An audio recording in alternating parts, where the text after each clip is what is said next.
The big thing that drew me to working at the Children's Detention Home was I was able to really engage. I was really able to have fun with the kids. Honestly, I just like working with kids, and I don't have any of my own yet, so it feels good when the kids kind of look at you as a father or / uncle figure. I like being able to help them. It could be the simplest thing from like, oh, should I wear this top to school? Or could you help me set up this? Or help me with that? Like, I like being the one that they can call on for stuff. The most rewarding part for me is I get to see the wins. I get to be literally a person sitting in the passenger seat to see kids get their driver's license, the first job, to see them save money and just like really step out into that independent world. I think the most important thing about the change that we've done is the kids helped us make the change. They've advocated about the things that they needed. Youth Voice has helped us build the programs, understanding, where they're coming from to our best ability, but also just allowing them to have a say to what they consider as home at this point. The most important part, the thing that I like, is to talk to them before they actually need me.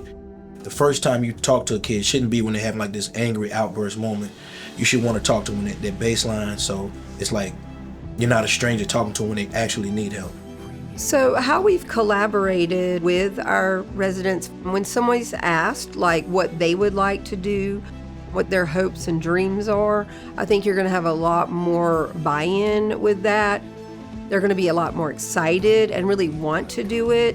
But we also do talk about being realistic, starting with small goals, using it as building blocks.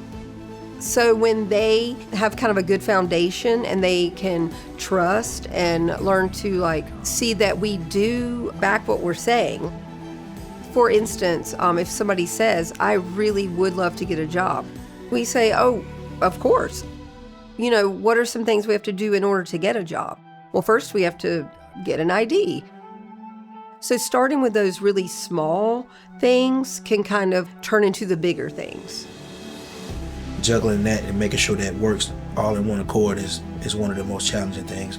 Everybody own person, not one person that they like, and it can be a bit challenging like that, but at the same time, we don't mind it. We all love a challenge, so it's really not too bad.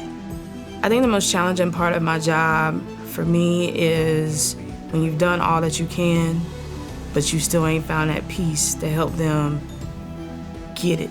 And sometimes with certain kids in certain cases, they don't have all the support that other kids do. I will always say having enough time.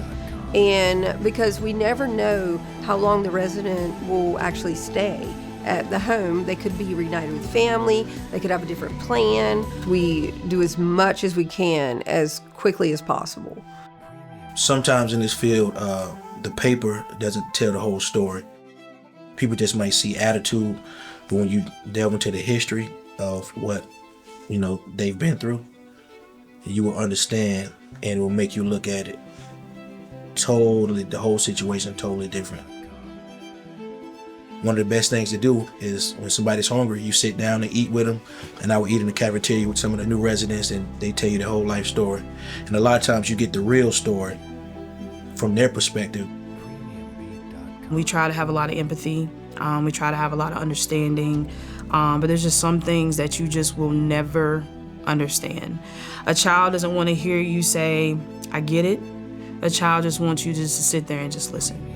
A lot of the stuff that these kids will tell you that not in the paperwork, it'll have you going home thinking maybe I'm not appreciating my life enough. Mm-hmm. Yes, because 9 times out of 10 when they leave, they always reach out. They always reach out. Hey, how you doing? I just want to tell you that I'm back with my mom, or I'm back with my dad. I'm happy now. They always reach back out.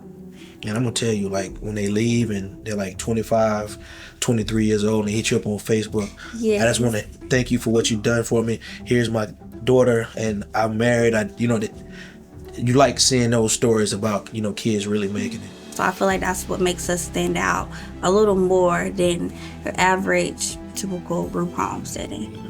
We have a lot of DSS that is well aware of what we do.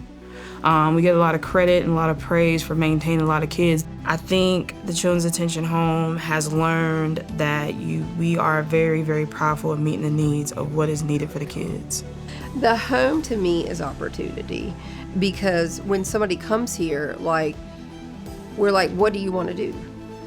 And we're asking them like what they would like to work on. You know, what we have here at the home that they could benefit from.